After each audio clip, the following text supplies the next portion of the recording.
Olá, seja muito bem-vindo de novo a este canal. Você que é meio supla isso aqui, né?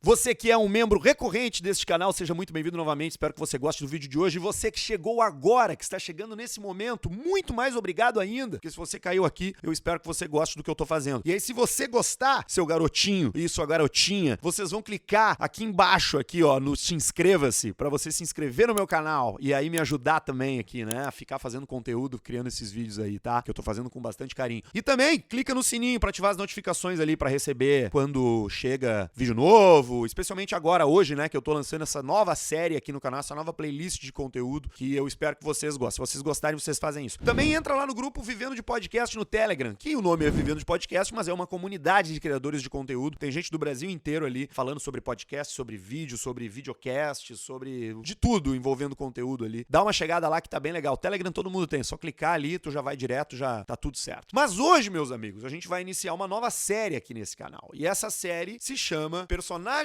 Aleatórios da História com Histórias Interessantes. Exatamente, são pessoas que talvez você conheça, talvez você não conheça, espero que você não conheça, espero estar trazendo alguma coisa nova aí na vida das pessoas, né? Porque hoje todo mundo ia ver as mesmas coisas. É impressionante. Tu vai mostrar um meme pra alguém, o cara, não, esse eu já vi. Não, esse vídeo aqui, não, esse resto eu já vi, esse aí o cara cai no final. Pois é. Então, espero estar trazendo uma coisa inédita aí na sua vida, uma história nova, um fato novo, uma personalidade que você não conhecia. Aliás, deixa eu aproveitar pra convidar você também pra curtir o Nós na História, podcast que eu faço com o Potter e com o Peninha. Tem muita coisa bacana lá de história. Porque hoje é um pouco isso. A gente vai falar de um cara chamado Yukio Mishima. Que na real esse nem era o nome dele, tá? O nome de batismo dele, o nome de nascença dele era Kimitake Hiraoka. Então, tipo assim, tu já tá sacando, né? Que é o tipo de cara que muda o nome ao longo da vida. Porque isso aí não é qualquer um que faz isso aí. O cara que não tá contente com o próprio nome, o cara que olha pra si e diz eu não sou essa pessoa, isso é muito mais profundo do que simplesmente uma decisão trivial, como se tu vai comprar Coca Zero ou Coca normal, né? Se tu tá indo pela dieta ou se tá indo pela gordice. Porque tu mudar o nome é algo muito profundo da tua identidade. E pode ter certeza que na vida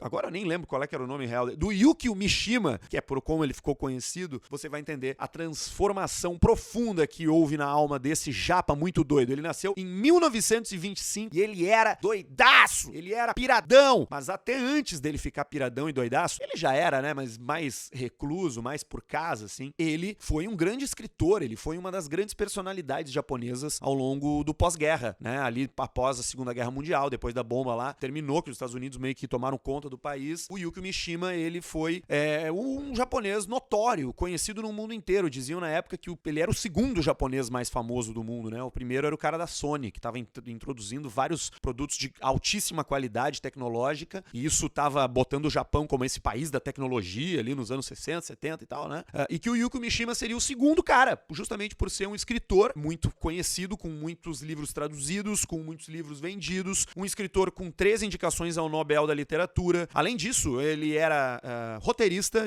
escrevia teatro, ele era ator, ele foi diretor de cinema, ele foi poeta, ele foi modelo, ele foi várias coisas, esse cara, velho. Ele era fissurado, sabe no quê, cara? Ele era fissurado em escultura, essas esculturas gregas, tá ligado? Ele era fissurado no ideal de beleza greco-romano, aquele, saca? Aqueles corpos belíssimos, com o tiquinho, né? Que nem eu digo, é o meu pinto, né? O meu pinto é o pinto do David Michelangelo, é aquela coisa encroada. Mas justamente aquilo, se a gente for a fazer uma análise um pouco mais requintada do que significa e por que é que as estátuas têm um tico pequeno, eu até posso gravar um vídeo só sobre isso, é uma redução da parte sexual, né? É uma redução da sensualidade, é uma redução do desejo sexual, é uma exposição do corpo mesmo como uma obra de arte, como uma escultura. Não importa o tico dele ali, entendeu? É muito mais sobre a forma. E o nosso querido Yukio Mishima era fascinado por isso. Inclusive, dizem os seus biógrafos e todos os estudiosos que escrevem sobre ele que ele também tinha uma sexualidade reprimida. Apesar de ter sido casado, de ter tido até filhos, ele era homossexual. E tinha essa repressão, essa identidade reprimida muito traduzida no seu trabalho, através da sua literatura, através dos seus livros. E também através dessa obsessão com a forma greco-romana, com a forma corpórea. Porque depois que ele fez uma viagem aí, ele deu uma trip pra Grécia, ficou um tempo por lá, lá e tal, decidiu que queria ser fisiculturista. E aí o corpo dele mudou radicalmente. Até então ele era apenas um homem mais magro, baixinho, fininho, assim. E daqui a pouco ele aparece todo musculoso, fazendo umas fotos na beira da praia, metendo a Sensu Ellen, entendeu? Então ele era um cara, no mínimo, interessante. E além de tudo isso que eu falei, ele ainda era um nacionalista ferrenho. Um cara que acreditava no poder do Japão ancestral, que acreditava no espírito clássico japonês, aquele espírito do samurai, aquele espírito do Bushido, que é The Way of the Samurai, que é aquela coleção de códigos e valores que o samurai devia seguir e que serve tanto como exemplo no imaginário japonês até hoje. Mas tu imagina isso antes da guerra, né? Não sei se você sabe ou se você conhece esse capítulo, eu vou tentar resumi-lo por aqui. O fim da Segunda Guerra Mundial coloca o Japão numa posição de derrotado, né? E mais do que isso, de aniquilado, de destruído, especialmente as cidades que receberam bombas atômicas, né? Hiroshima e Nagasaki, mas várias outras também. Tóquio estava destruída, Kyoto estava destruída, eram cidades que foram muito massacradas pelos bombardeios americanos. Então, ao fim da guerra, os Estados Unidos se estabeleceram como Master of Puppets, tá ligado?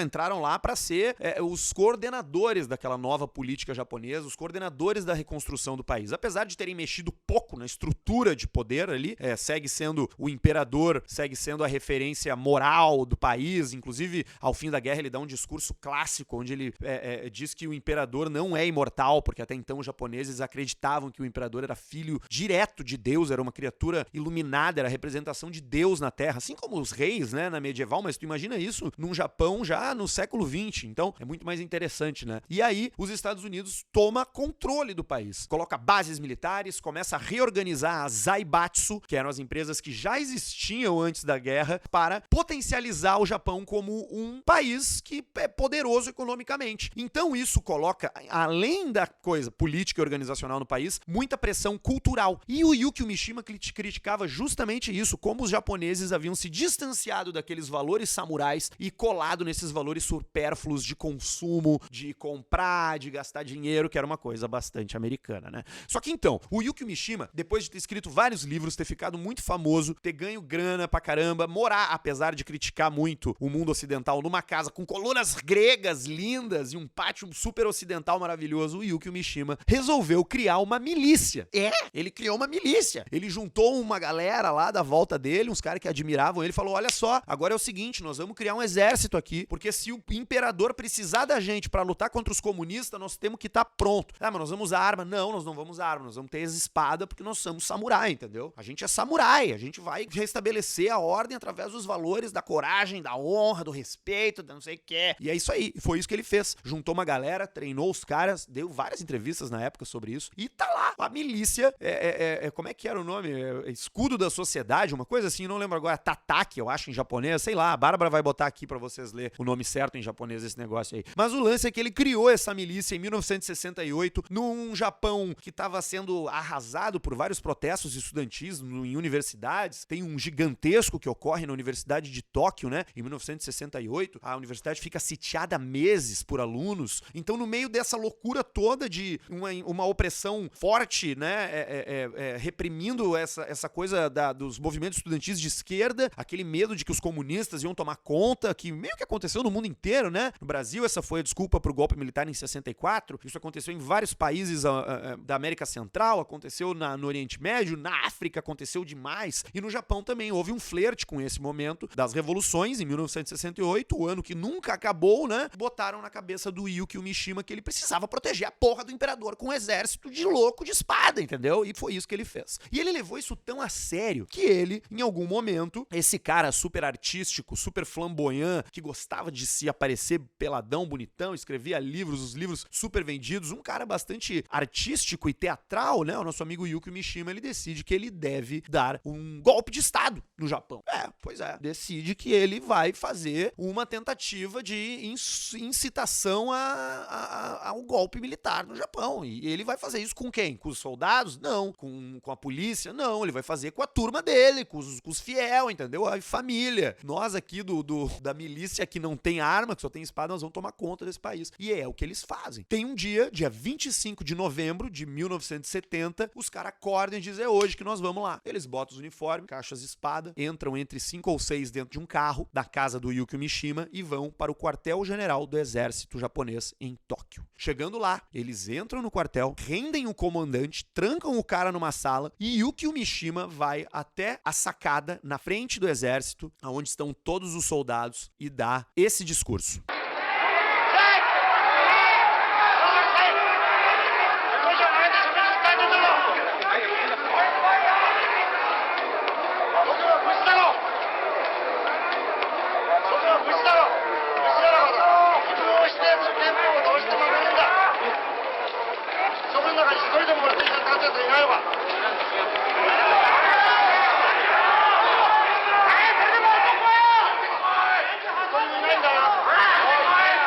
Depois que ele deu esse discurso aí, o Yukio Mishima entrou novamente ao prédio. Vocês viram, né? A galera meio que cagou pra ele, né? Tipo, ninguém ouviu o que ele tinha a dizer, ninguém deu bola pro que ele tinha a dizer. Ele tava ali pilhando. Não! Vocês têm que tomar conta, vocês são samurai! E a galera, tipo, cala a boca, velho. Desce daí, seu mané. Tá dentro aí, tá atrasando o trem, atrasando tudo. O Yukio Mishima entra no prédio do exército. Não sei se sabendo que não tinha sido ouvido, não sei se ele tava pensando que a galera poderia se rebelar por conta do discurso dele. Ele se coloca em posição sentado sobre as pernas, como um samurai faria, e ele executa o ritual do seppuku, que é o suicídio ritual dos samurais, aonde ele pega não a katana, mas a espada menor, né, a adaga, introduz aqui do lado, pouco acima do abdômen, do lado direito, corta até o lado esquerdo, fora, gira a lâmina, empurra pra cima e puxa. E aí todas as tripas caem e ele morreu dessa forma dentro do quartel-general do exército japonês. Um